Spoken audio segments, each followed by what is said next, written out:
tem gangues, múltiplas gangues em pelo menos 2 cidades do Reino Unido que estão aliciando e violando meninas pré-púberes normalmente, ou pré-adolescentes ou adolescentes, em diversos contextos. Estima-se que dos anos 80 para cá tenham sido mais de 2.000 vítimas que não só não tiveram seus casos investigados, como foram intimidadas quando denunciaram o que aconteceu.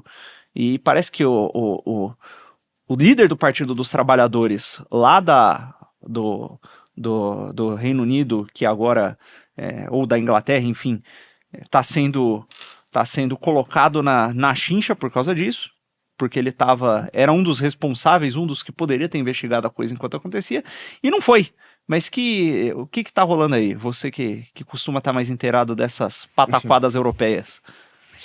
Pô, que roubada, hein? Mas olha só, realmente foi um caso que explodiu no final de semana, trazido pelo The Telegraph, né, na Inglaterra, que é um jornal reputado, né, como sério, com uma matéria bastante profunda e extensa e assustadora, que ele relatava exatamente isso, que já há mais de uma década existiam inúmeros casos, mais de 2.000 casos, de meninas que vinham sendo consistentemente vítimas de uma gangue que era bastante grande e atuava de forma diversificada, né, por região na Inglaterra, e que basicamente faziam a relação sexual sem consentimento, conforme, não pode usar a palavrinha que começa com E, né?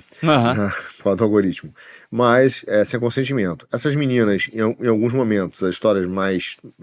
todas são histórias muito duras e absurdas, mas dentro da descrição mais absurda, dentro do absurdo. Por exemplo, se chegou a ver uma menina que foi encontrada no quarto, ela estava dopada, e tinham alguns homens no quarto, ela era menor de idade, e ela acabou sendo acusada de prostituição, e os caras não foram sequer investigados.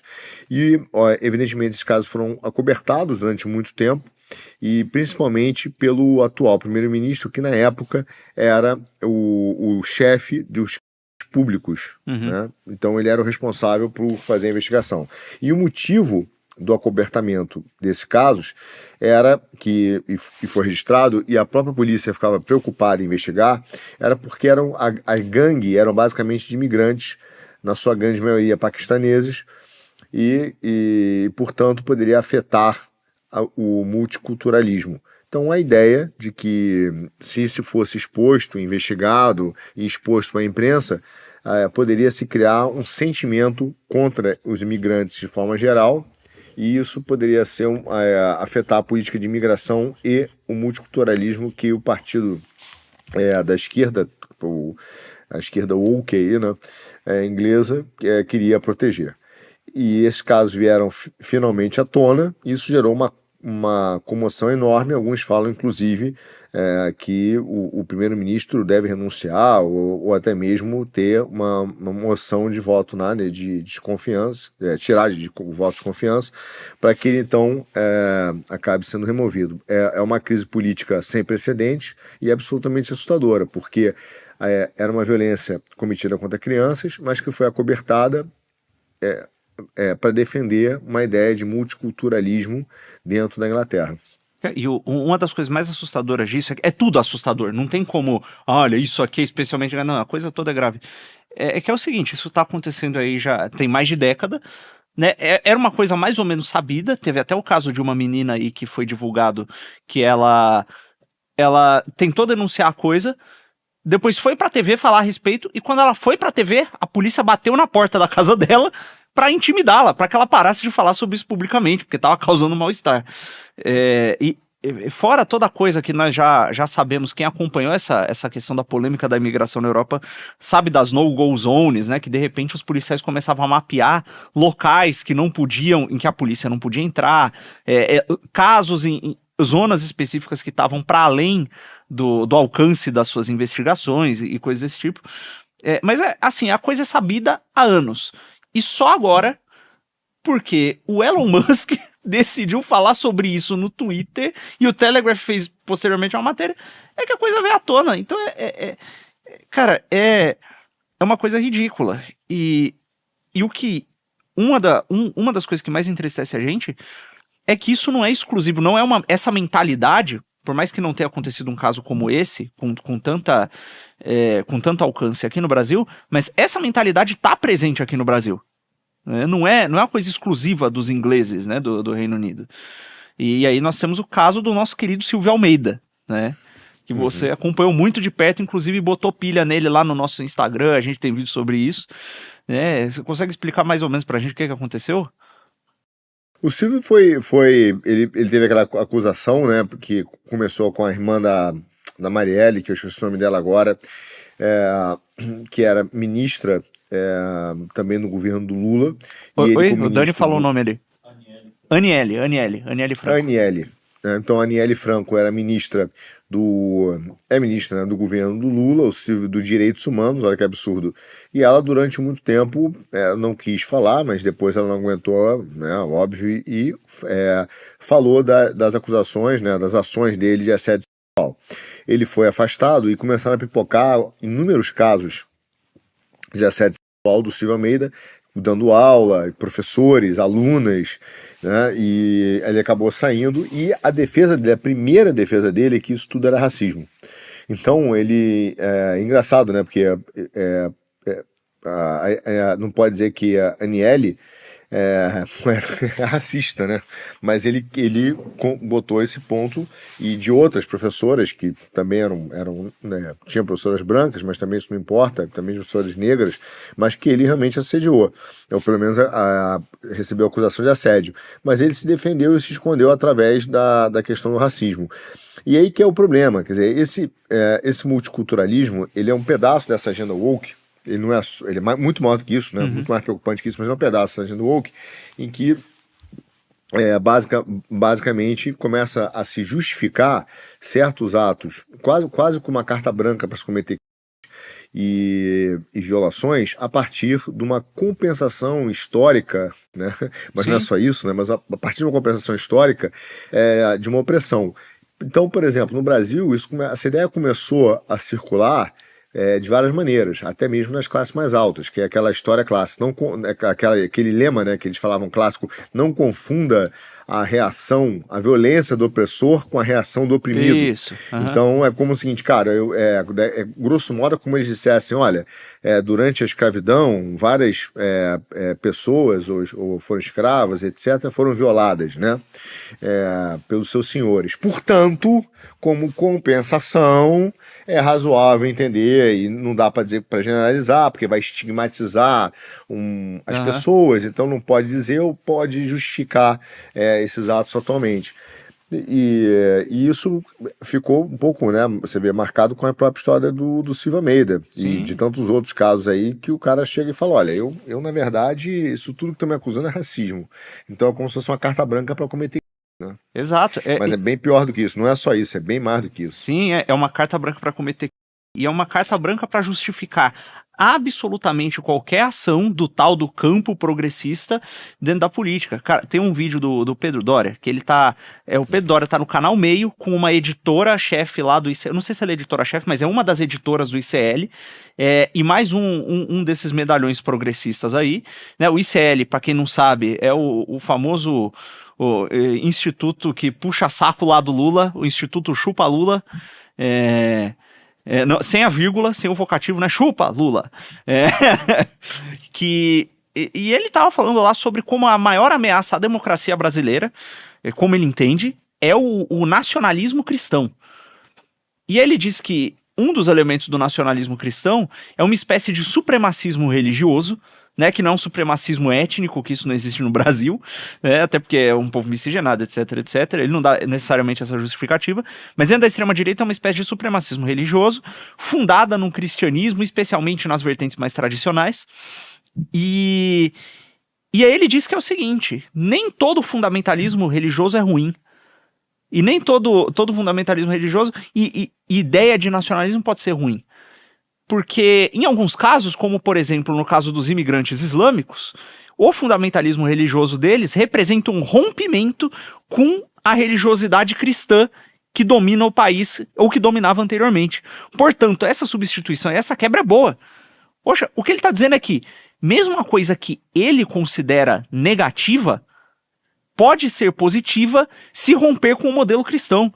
Ou seja, se você extrapola a lógica disso aí, as últimas consequências, dá para justificar, não estou dizendo que o nosso ilustríssimo Pedro Doria justifique, ou que o Lula justifique, ou qualquer pessoa dessa justifique, mas dá para extrapolar para a justificação de cometidos contra cristãos. Violência religiosa é ruim, mas como o cristianismo é a força dominante, você pode justificar uma violência religiosa contra cristão. No fundo é isso, né? No fundo... Ué, mas você já teve isso, né? Você teve, por exemplo, desculpa interromper, mas aquele cara Claro. que era o vereador lá do Sul, né? O Renato, alguma coisa, Renato que Freitas. até o filho... O Renato Freitas, que até o filho do Noblar também, que é do Chupa Lula, acho que abriu uma vertente do Instituto Chupa Renato, né?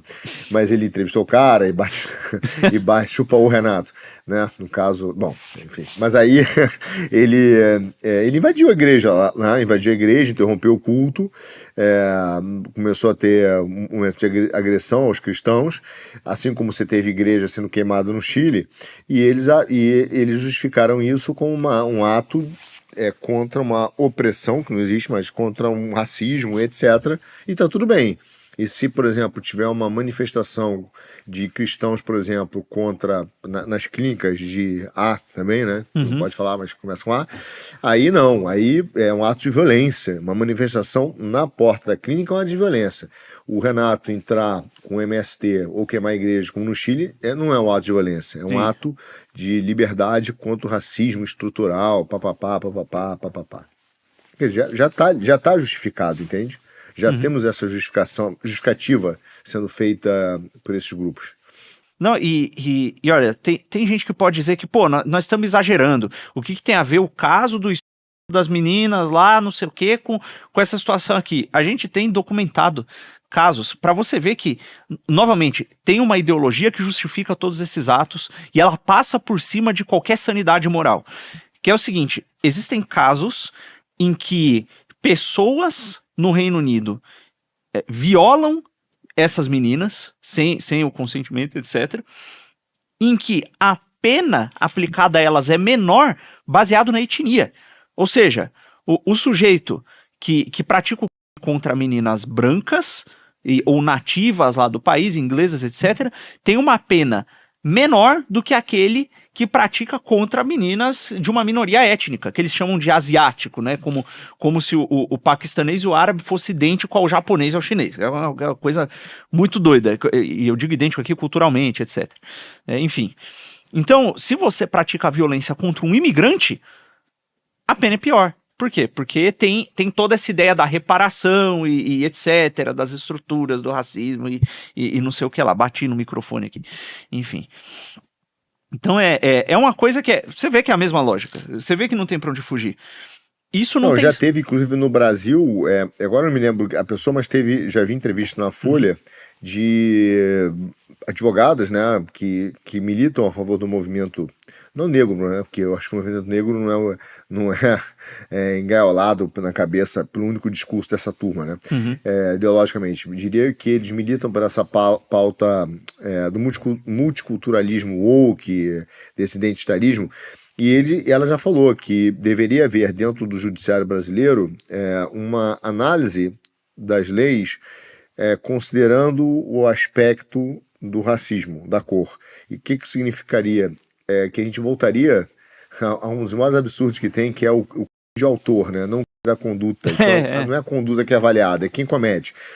Duas pessoas cometeram tiveram a mesma conduta, mas como uma negra e existe necessidade de compensação, ela terá talvez uma pena diferente ou até será absolvida, porque ela só está cometendo isso por causa de uma injustiça histórica, entendeu? Sim. Então isso isso já tem consequências reais no universo brasileiro desse tipo de visão do multiculturalismo. Sim, e dá para dizer até que uma aplicação da mesma lógica, não pelo multiculturalismo, mas pela aquela coisa das relações de gênero, já foi aplicada com a lei do feminicídio, né? Então o fato de você ter matado uma mulher, e se o juiz constatar que ela morreu porque ela é uma mulher, a pena é maior. Porque sim. Porque tem uma lógica das relações de gênero, que é a aplicação daquela loucura frankfurtiana da relação de oprimido e opressor ao gênero, entrou nas nossas instituições. E aí cara, você vê a cara de pau desse pessoal, novamente voltando para a cultura, quando a gente olha para trás e a gente vê que uma série de jornalistas tentaram emplacar a ideia de que existia no Brasil uma cultura da violação de consentimento libidinoso, né?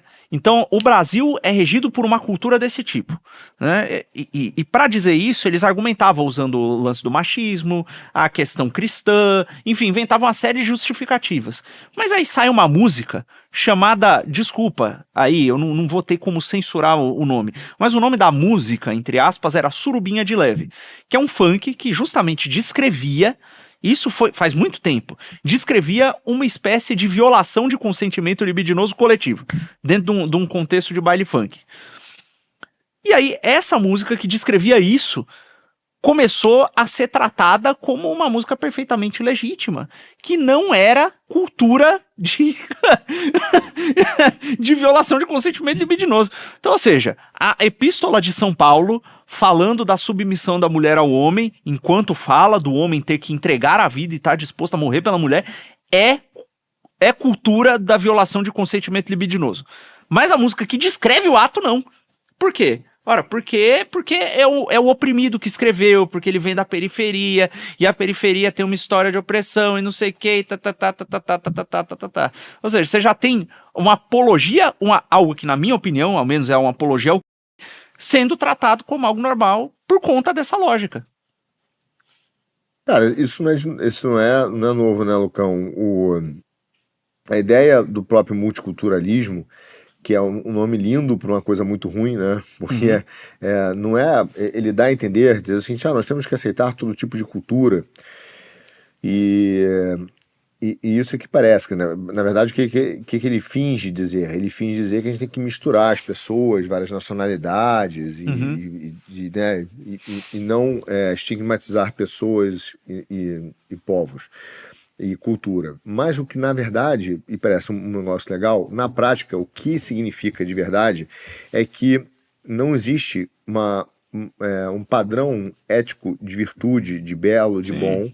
Então toda manifestação cultural, enquanto cultura daquele povo, mesmo que bárbara, é válida. Então, obviamente, e isso é necessário porque durante muito tempo várias manifestações culturais da humanidade foram oprimidas por uma cultura eurocêntrica. Basicamente é isso que o cara está dizendo. Então é por isso que o europeu ou o branco, quando faz alguma coisa, ele na verdade é um opressor, mas quando há a mesma conduta feita por esse povo, é apenas uma cultura, uma manifestação da sua cultura. Então o que acontece? Quando você tem nas camadas mais pobres da sociedade uma manifestação que é selvagem, mas inclusive extremamente civilizada, isso é visto como uma manifestação absolutamente legítima e boa. Não no sentido da liberdade de expressão e tal, mas do padrão moral dela. Então eles não têm padrão moral. Isso não é de hoje, quer dizer, o que acontece? A gente está falando das meninas da Inglaterra, mas foi quando a gente conversou no nosso grupo, quanto tempo o organizado, por exemplo, comete violências e violações, né, começa com dentro das comunidades, e simplesmente essa turma do multiculturalismo, essa turma que fala que é defender as mulheres, os direitos das mulheres e tal, das minorias, não se preocupa e não sai em defesa dessas pessoas, né? Um exemplo extremo disso aconteceu semana passada, quando um garoto que era jogador de futebol pisou no pé de um traficante, ele resolveu dar um tiro na cabeça do cara por causa disso. Quer dizer, isso mostra. Você vai dizer, Arthur, mas isso não é um multiculturalismo. Sim, mas eu estou dizendo que isso é um epifenômeno, é um fenômeno de superfície que apareceu. Sim.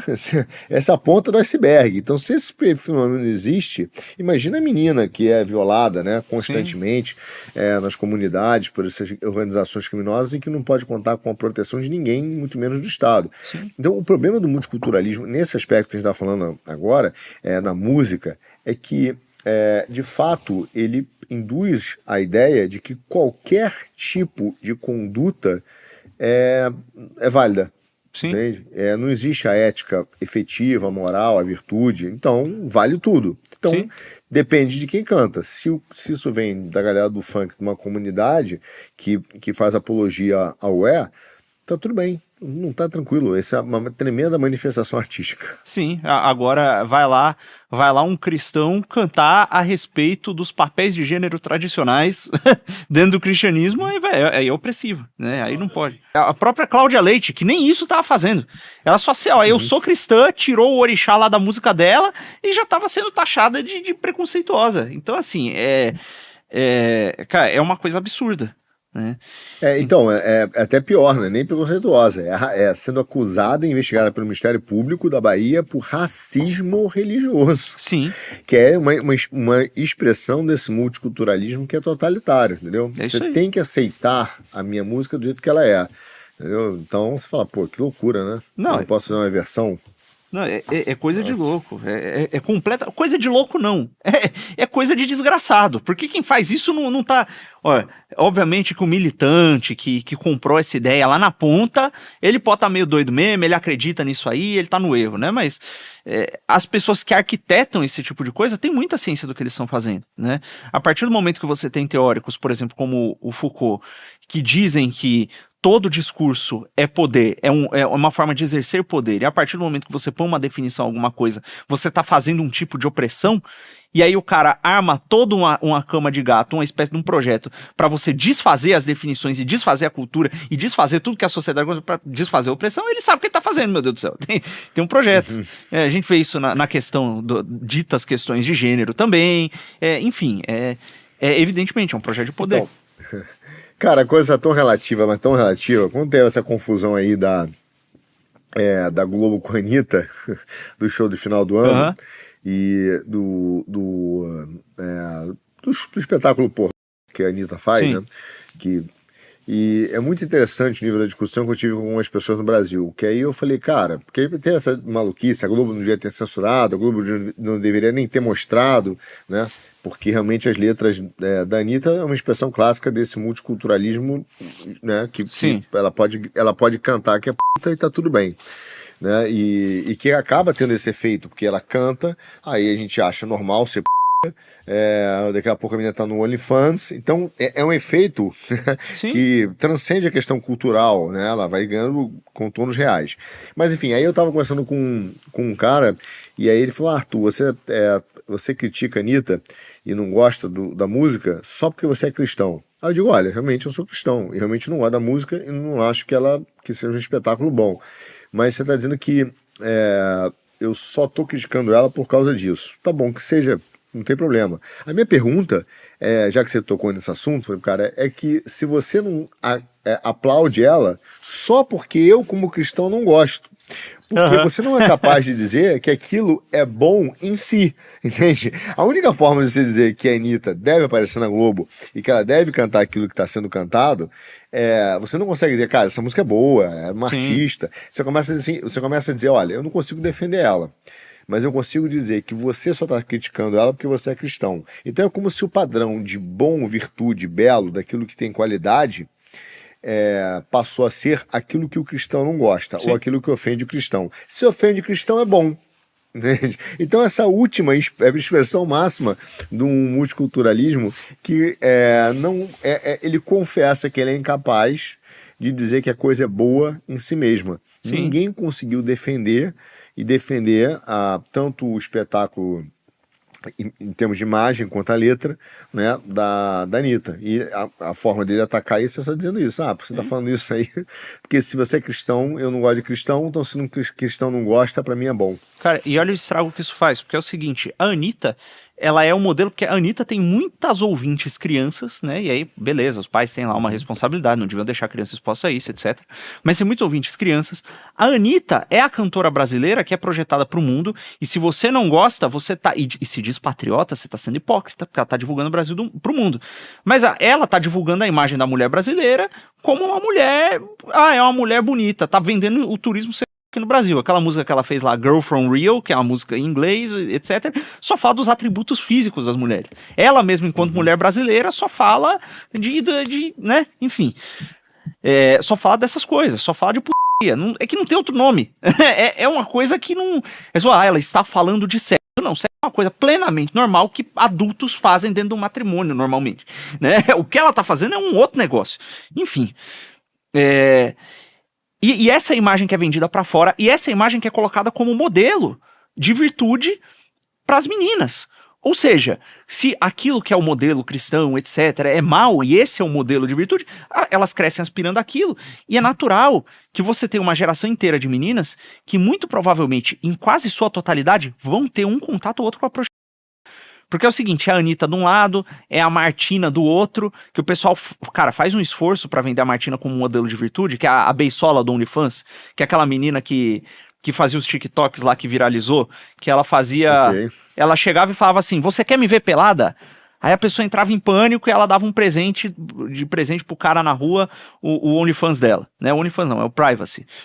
E ela viralizou, ficou milionária, essa menina, fazendo esses vídeos assim.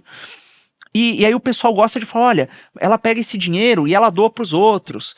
E ela ganhou esse apelido Beisola porque ela tinha o cabelo parecido com o Beisola da Grande Família. Olha, ela foi lá e deu uma grana pro Beisola que tava numa situação ruim, endividado, fudido. Olha, ela faz caridade. Ou seja, olha como é legal você ser uma p*** caridosa.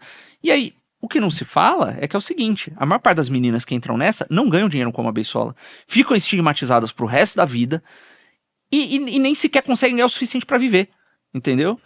E aí, do outro lado, você tem um moleque também. Pô, a cultura de massa virou essa cultura do funk, essa cultura da ostentação, do organizado.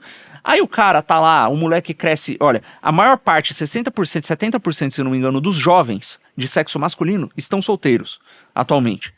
Né? Os que são jovens. Né? E a maior parte das meninas da idade deles está comprometida, está em um relacionamento.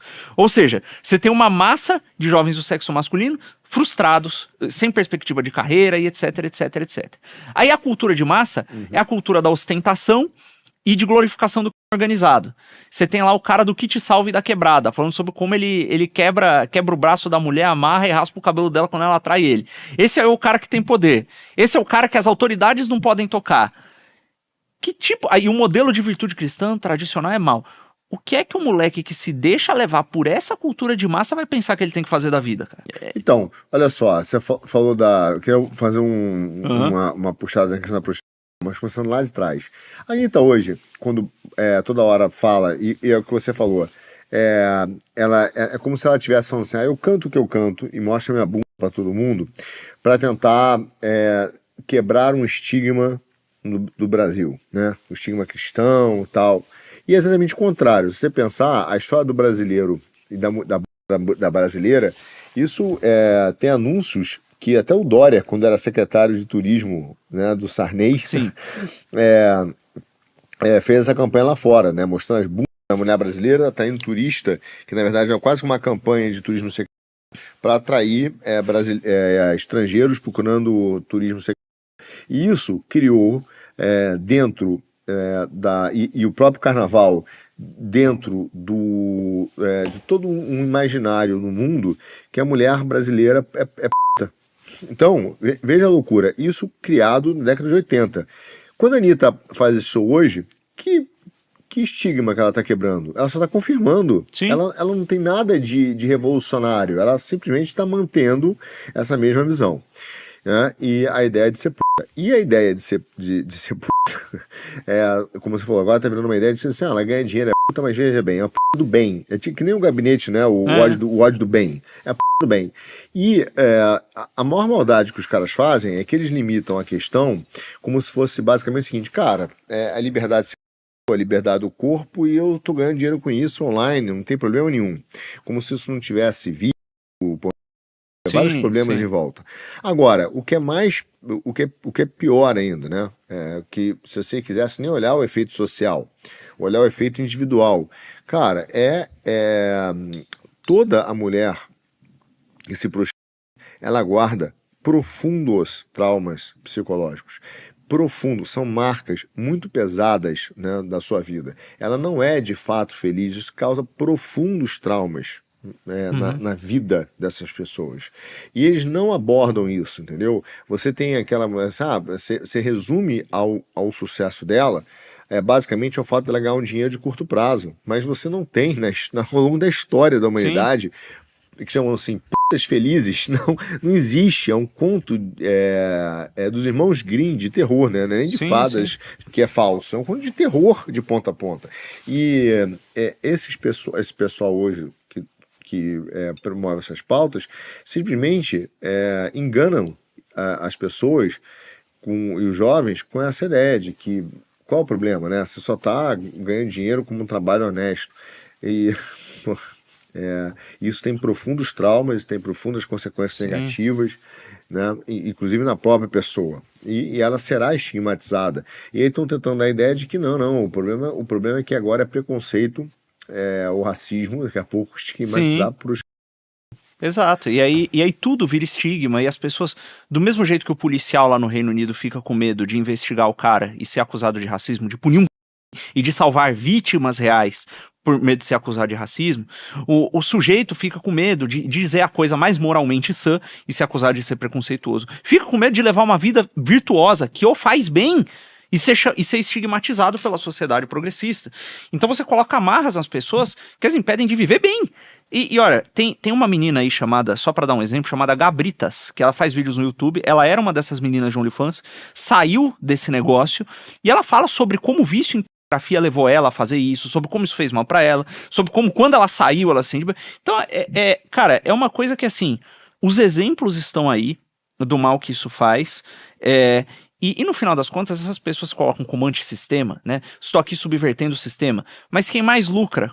Mas primeiro, elas colocam como validação moral do que elas estão fazendo a prosperidade material, né? Então é o dinheiro. Então estão ali servindo ao dinheiro e ao capitalismo. Quem mais lucra com essas meninas entrando na web prostituição aí são os donos das plataformas, não elas, né?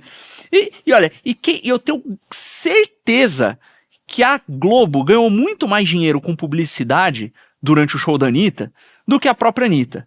Quem ganhou foi a família Marinho. A família Marinho, que apoiou todos os governos, apoiou inclusive a ditadura, né? E nesse assunto, como sempre, o dos liberais aos socialistas, eles estão unidos para promover essa agenda que destrói a população, destrói o psicológico das pessoas, leva esse caos civilizacional, faz vítimas reais de violência, como é no caso das meninas britânicas, e é no caso de muitas meninas brasileiras que são violentadas em baile funk, coisa desse tipo, como é no caso dessas meninas que entram nessas plataformas e se ferram para dar lucro para a plataforma bilionária, né? E eles se unem em torno disso para favorecer esse sistema, enquanto se dizem, olha, defensores da liberdade e contra o sistema capitalista, no caso dos socialistas, e contra a opressão, no caso dos liberais. E aí fica nós aqui.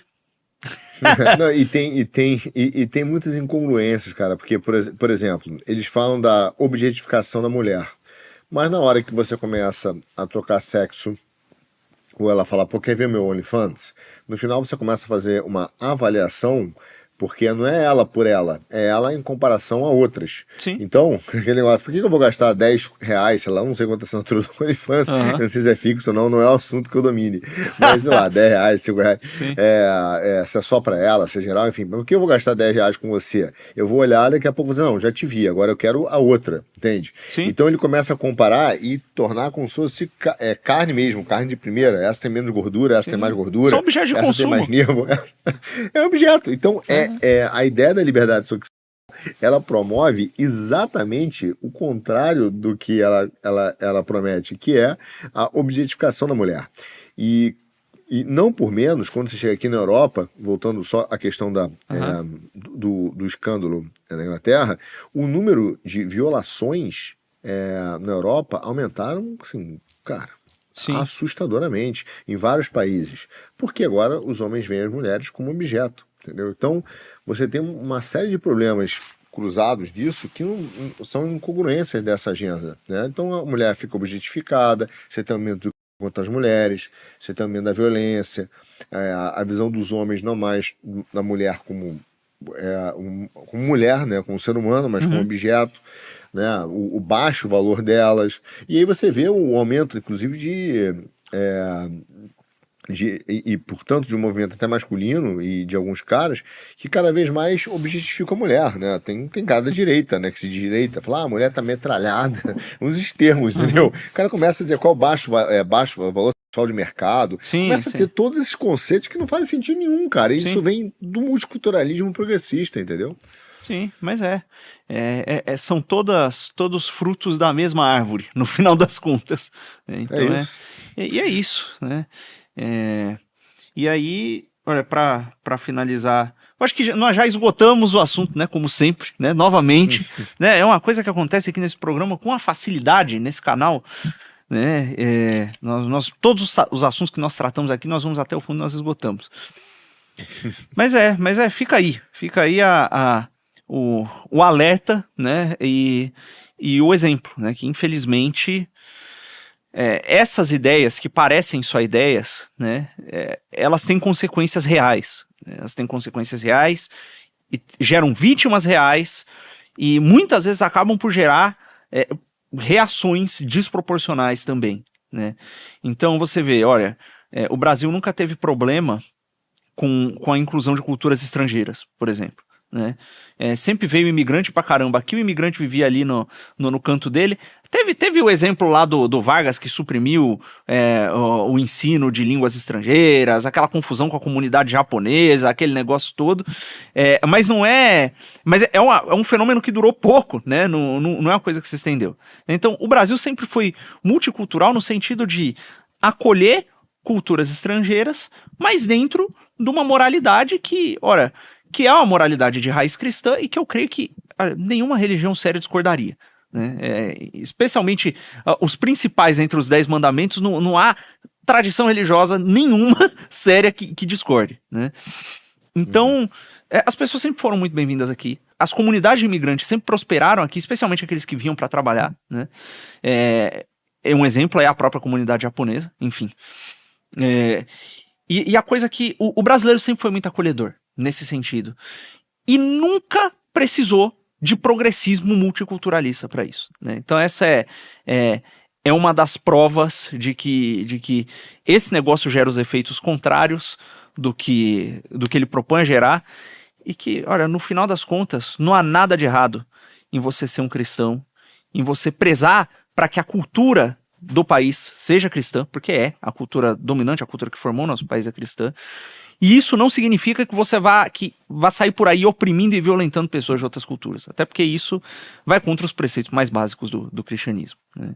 E que no final das contas, aqueles que se dizem liberais, eles costumam gerar justamente essas imposições contra o cristianismo. Né? Eles são tudo menos liberais, são liberais com todos, menos contra a cultura dominante, contra o cristianismo.